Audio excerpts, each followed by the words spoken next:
Ngayon, kasi natapos na ako doon. Dati guys, banong bata pa lang ako din. Gawain ko din yung ganyan. Parang madali lang sa akin.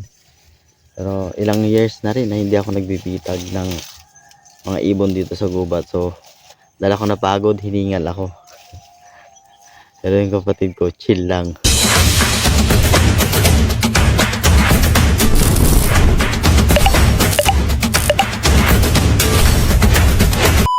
Yan guys, yung aking kapatid ko, gumagawa na siya ng bitag namin dito. Unang bitag to. So, syempre, tutulungan ko siya. Paano? Wala siya ng mga gagamitin namin ng mga sanga-sanga ng kahoy.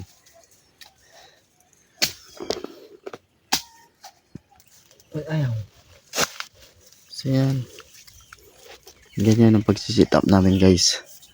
Ayan. Sinsya na kahit maliit na ano. So, ayan. Itatali muna yan dyan guys. Ayan.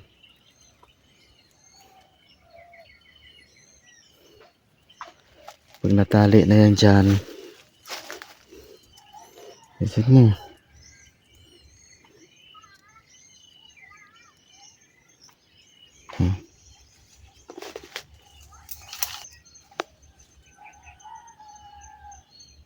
Yung may parang mukha nga. Parang matapan na gamit na lang. Komputer ka na pala yan.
Ito kaya mga dad.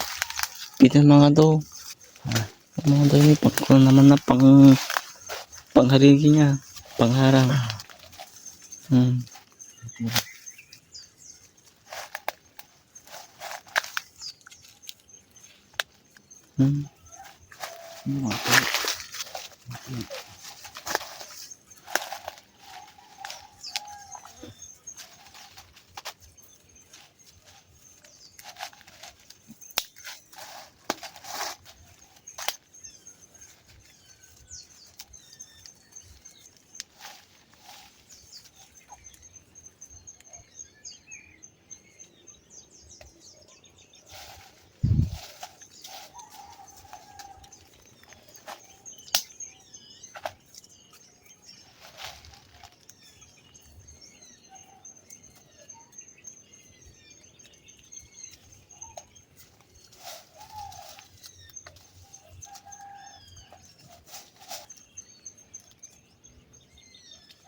Nagawa na kami ng isa.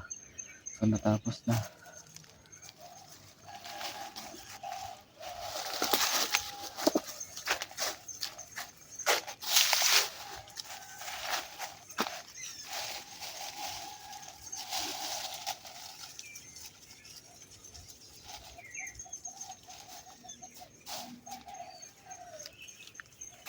So ayun guys, success. Isa na. Kasaksis na to guys. Nagawa na kami ng isa.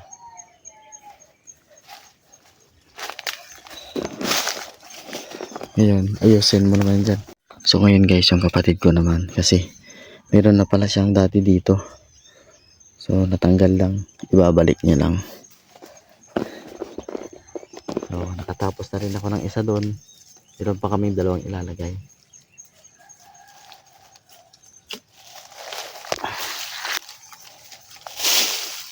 Ah, dito pala yan. Saan tayo mamaya pupunta? Saan pa? Ito baba. Hindi. Dito na lang oh. Kabila. Dito. Sige. Tapusin lang natin yan. So yun guys. Tinatapos nila. So, dugtong to doon sa unahan. Yan.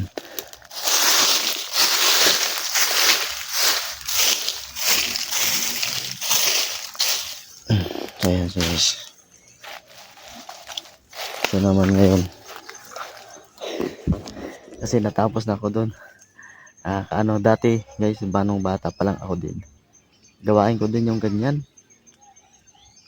Nagbibitag din ako ng mga ibon dito sa gubat. So matagal na yun. So ngayon nakauwi ako dito sa amin. So sinamahan ko yung aking kapatid.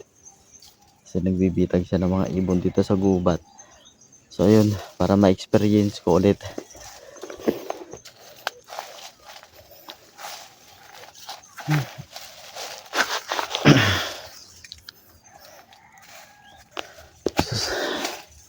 Antayin ko muna yung kapatid ko guys.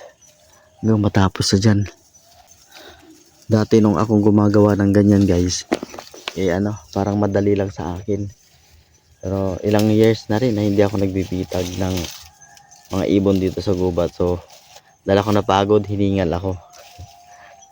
Pero yung kapatid ko, chill lang. Ayun guys ganyan siya ng bitag niya. Kailangan tabunan yung pinakakulay ng tali para hindi masyado makita. So ayan, okay na yan guys.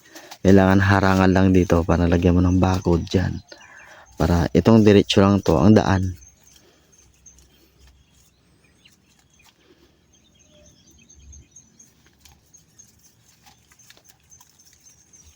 Yan, lalagyan ng mga bakod dyan para wala siyang malusutan. Kundi dito sa mismong gitna. So yun, tatalian yung kanyang paa. Kuha na siya.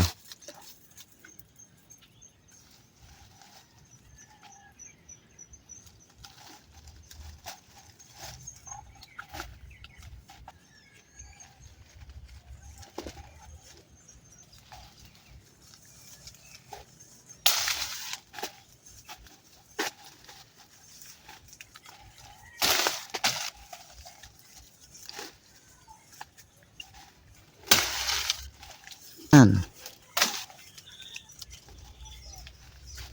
Yun. Saan yung dalawang tali natin? Yan siya guys. So alis na rin kami. Maghahanap ulit kami kung saan pwede. Saan tayo? Hindi na pwede dyan eh. May naririnig kong tao dyan. Tara, doon ta. Sa dito? Tara. So ayun guys, nakahanap na yung kapatid ko ng next spot namin na paglalagyan, parang isang bitag. So nandun siya sa taas ngayon guys. Ayun o. Ayun siya sa taas. So titignan natin paglalagay niya. So babalik mo lang ulit. Sige. Lagay mo. Sa maglagay. So ayun. Lalagay niya ng ganyan. So tayo guys, habang inaantay natin siya, relax muna tayo dito, nakasandal sa ano ng punong maliit. Ayan. Pagod ako guys, yan lang yung ginawa namin. Tapos sabay pa nagugutom na din ako, wala pang almusal. Kasi kanina uminom lang ako ng maligamgam na tubig. So ayun, nakakabit na. Ayan guys. Ayan, ilagay na. Ay.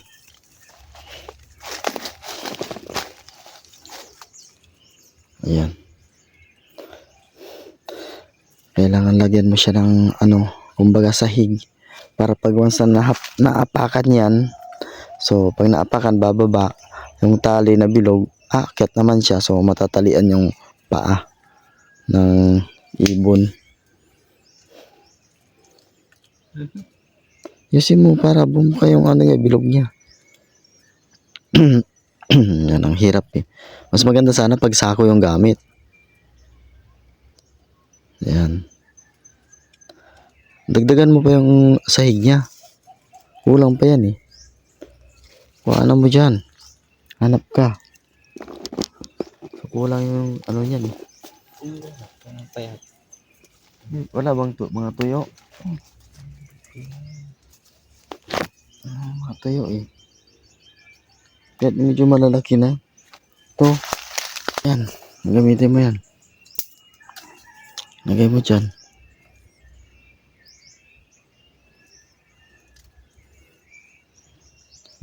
Lagyan mo pa ng isa. Yan. Lagyan mo pa ng isa. So, ayan guys, oh. Ganyan. Ganyan.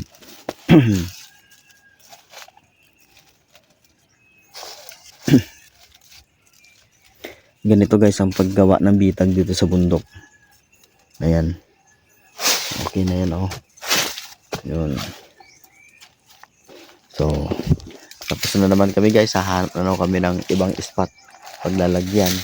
So, meron pang dalawa. Hindi pa namin na ilalagay. Nagagawa ng pambitag.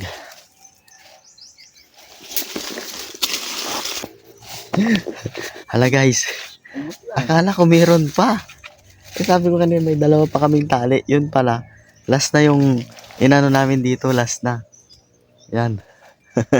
Nawaw mali ako ah. Tanong ko kasi yung kapatid ko kung meron pa. Sabi niya wala na daw guys. Nakulo ko to. So, ayun guys. So, tapos na. So, ngayon, dahil tapos na kami, uuwi na kami. Kasi nagugutom na ako. So, hanap naman ako ng dadaanan ko guys. So yun guys, natapos na rin kaming gumawa ng bitag ng aking kapatid. So ngayon, uuwi na kami.